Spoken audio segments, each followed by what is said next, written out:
Hello and welcome back to another episode of Tyria Talk. My name is Snapples, and this show is all about the scrumptious upcoming MMO, Guild Wars 2. He liked that a lot, didn't he? Now he's gonna bark. Anyway, this is episode number 6, and my name is Richie, and today we're going to talk about all kinds of news that has come out of Comic-Con. Arenanet was there, and they gave out some cool bits of information. Now, they didn't reveal anything earth-shattering. There is no huge reveal that has gone on. We don't know what the last profession is yet. We don't have a date for the beta test, nor a release window for the game. But they did talk about a bunch of things that we already knew were features in the game, but they just gave us some new details on it. So I just want to cover some cool things that I took away from this hour-long session that they held for the fans. And if my dog over there doesn't start oofing, go sit. Sit. He's going to oof. All right, please ignore the oofing. Okay, so it appears that Snapples back there has calmed down a bit, and now I can continue. So the first thing that I want to go over that they talked about at Comic-Con was the fact that they want Guild Wars 2 to be a real social experience. It's a social game. And it's funny to actually hear that because you think, all right, it's an MMO. You know, it's a massive multiplayer online game. You know, of course it's a social game. But they were quick to point out how a lot of MMOs that are out there right now actually kind of discourage people from working together and actually playing together. Now, sure, if you're playing, World of Warcraft or Rift or Lord of the Rings Online or any of these other kind of games, you're going to get together with other people if you want to do a dungeon or a raid. So there's no denying that these games are built for playing with other people.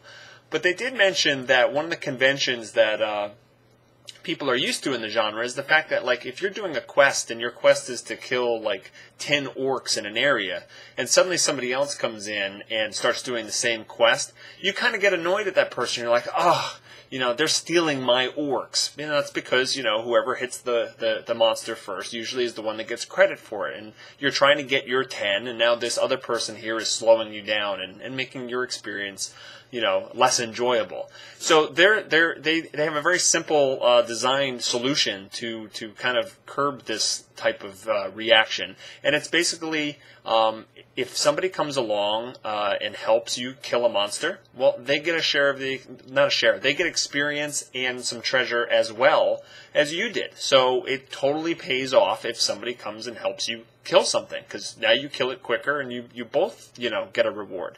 So seeing somebody else in the world is actually going to be a good thing, even if they're a random stranger. They're never going to impede what you're doing. It can only help.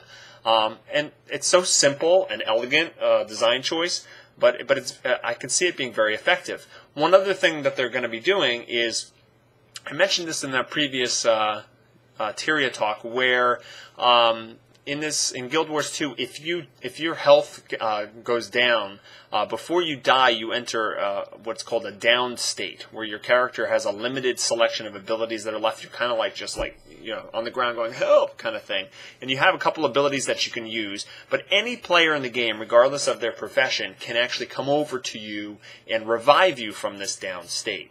And you can do this to random strangers that you just see going around, and there's actually going to be incentive, some sort of reward for helping people out that are in a down state. So I think with those two quick design choices, you're gonna see a lot of strangers just grouping up, and you don't even have to be in a group to get these benefits. You just have to help people or just assist, and I think it will go a long way to getting past that stigma of other people are bad in an MMO. Less competition, more cooperation. I think that's a good thing to go off of.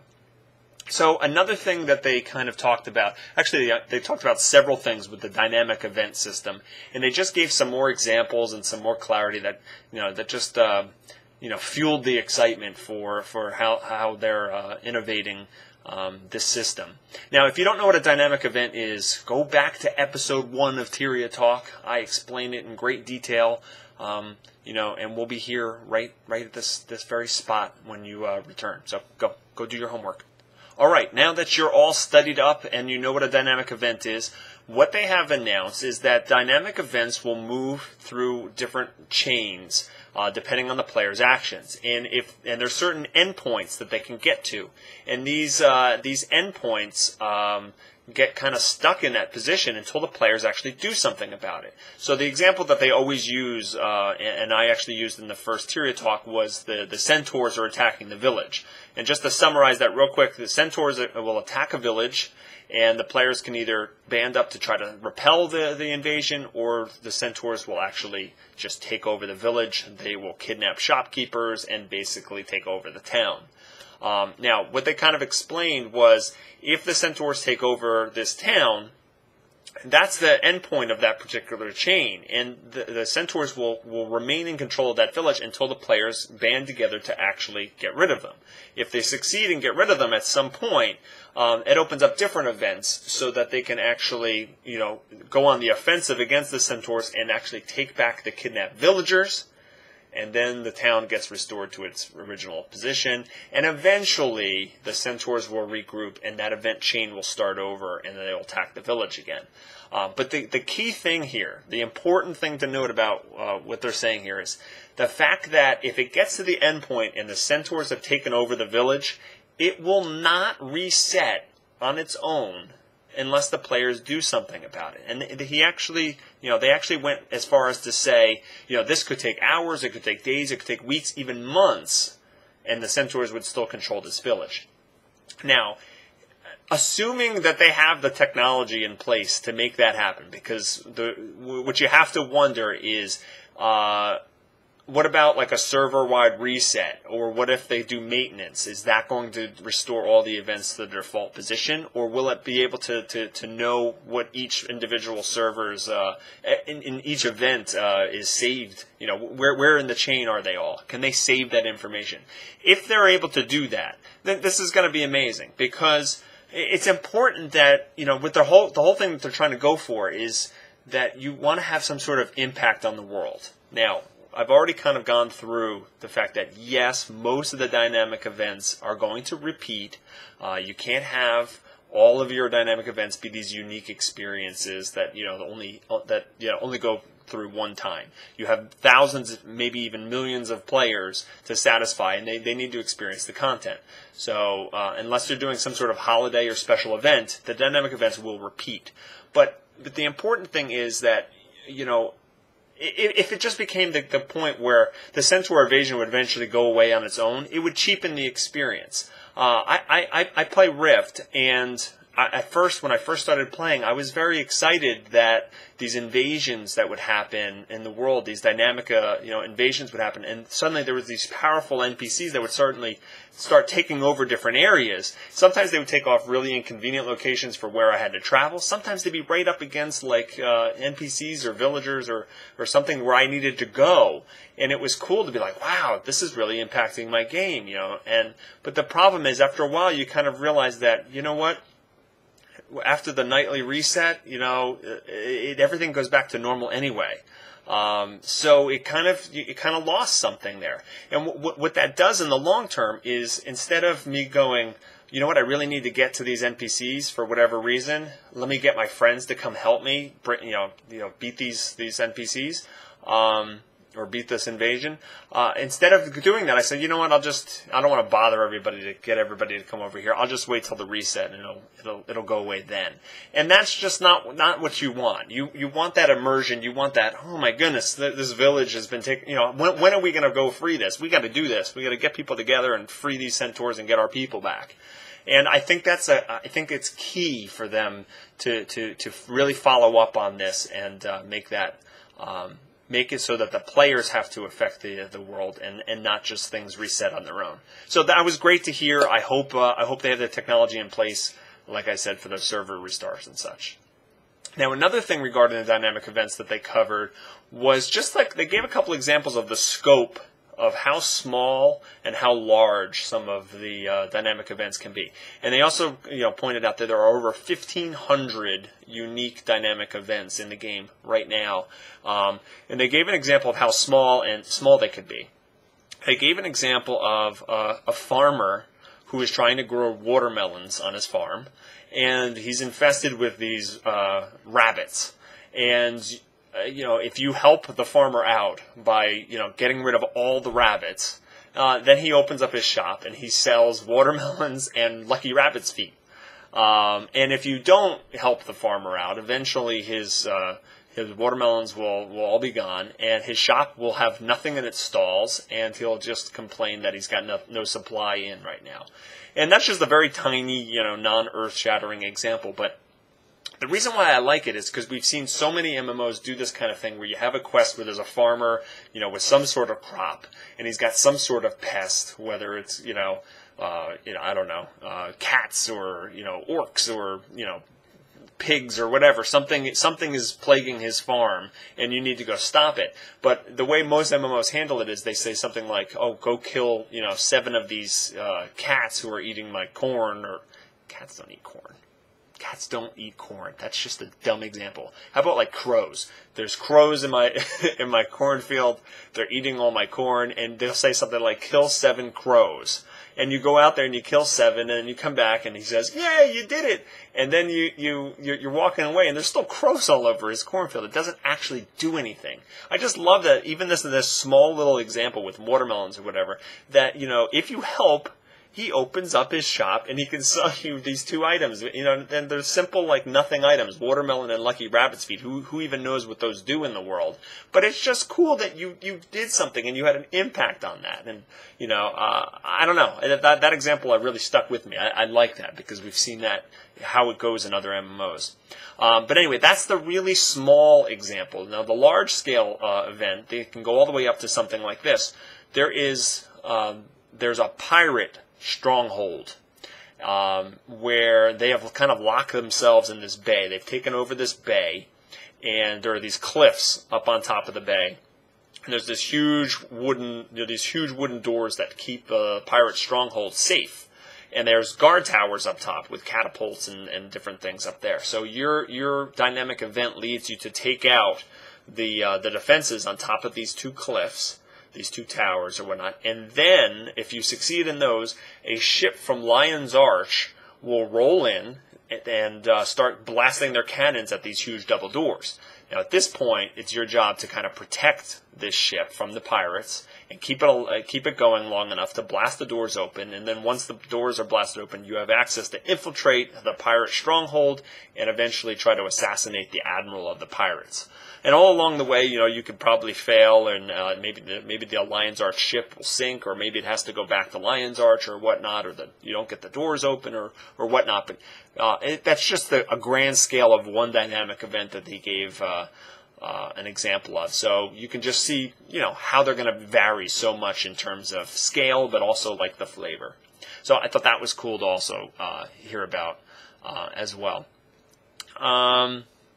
The last thing on dynamic events that I thought was really cool was the fact that they mentioned that after the launch of the game, what they're going to do is, so all of these dynamic events are on some sort of timer, right, that they repeat themselves. And they don't want it so that if you're staying around in one area, they don't want the same dynamic events to repeat themselves so much that you just like, oh, there's that again. Obviously they're going to repeat, but they're going to be on timers long enough so that hopefully, you're seeing different things all the time. But one of the things they're going to do to kind of make it even more interesting is after a couple, I don't know what the time frame is, but they said a little while after the release of the game, they're going to go back to the early zones, and they're going to start putting in new events that weren't there for the launch, and then making it so each of the events doesn't actually repeat itself as quickly. So they'll slow each one down. So what it'll do is, if you go back to these zones, or you make a second character, and you're going through, there's going to be totally new things there that weren't there just maybe a couple weeks ago when the game launched. And I just think that way of kind of adding content and just weaving it in here and there, you have this different sense of the world, because you're like, oh, I never knew you could do that, or where did that come from? Because what happens today in a lot of MMOs, you go into a starting zone when you first create your character, And, like, there's actually achievements in the game for, like, completing all the quests in that zone. Like, you kind of go through a checklist. Like, that's how I play. I want to finish everything in that zone and then go to the next zone. And there's something to say about that. I mean, I'm a completionist. I kind of like doing that and seeing that. But at the same time, the next time I play that zone with a new character, it's like the exact same experience. And I just like the fact that you can just go through, and people aren't going to have these mega guides written up or whatnot, like, these are the best quests to do, or here's the order of the most efficient quests you can do, or because it's just that's not going to exist. Things are going to change so much, or you might get to something, you might get to that village expecting the centaur attack, and that centaur attack's not happening right now, but maybe there's ghosts in the town. You can't plan for it because they're dynamic. So I like the fact that they can weave these things in and shake things up for you. So that was it on the dynamic events system. I think the last thing I want to mention is they also talked about world versus world PvP a bit. And they clarified some of the things with this. Well, basically what's going to happen is there's going to be like 2-week tournaments where your server is pitted against 2 other servers in this massive open world PvP zone. And this PvP zone is going to involve like sieging of castles, but also there's all these little things you can do on the side as well. And these battles last 2 weeks, like I said, and at the end of the 2 weeks, the server with the most points, I guess, or whoever completed their objectives the most, will actually have bonuses and rewards applied to their server that will last for a period of time. So there's actually incentive to go do that. And what they were saying about it was you could jump in this thing anytime. It's not like a battleground where it's just like, all right, you jump in and for the next 15 minutes or so you're trying to win this thing. It's more of a constant ongoing kind of struggle. You can jump in when you have time. There are things for small number of people to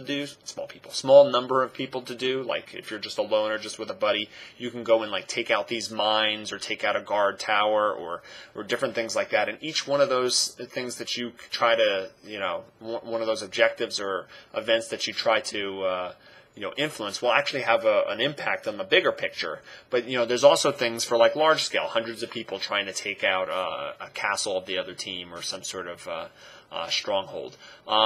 It seemed kind of like an interesting thing. And they also mentioned that you can level up.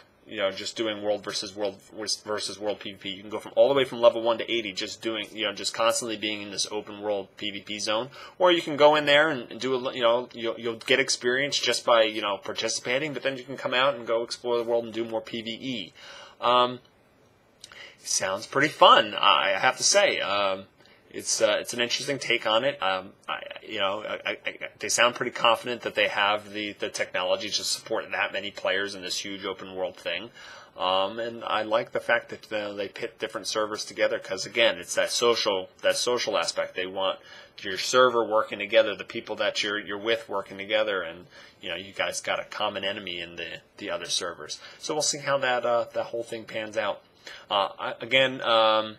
I love what Arenanet's trying to do. Every time I hear more information out of them, I put a big smile on my face. I've played MMOs for a long, long time. Ultima Online, EverQuest, World of Warcraft, Lord of the Rings Online, Rift, the original Guild Wars. And this is, I've seen a lot of where the MMO genre has gone, and this is really the first game that's just smashing through a lot of the things that I've started to grow a little tired of. So again, I'm excited about it, and I hope you are too. That's going to wrap up another episode of Tyria Talk, and I thank you so much for watching. As usual, please post any questions or comments in the comments field below, and click on the subscribe link to be notified when I release future videos. I love subscriptions. I also like thumbs up. So if you like what I'm talking about, please help me out.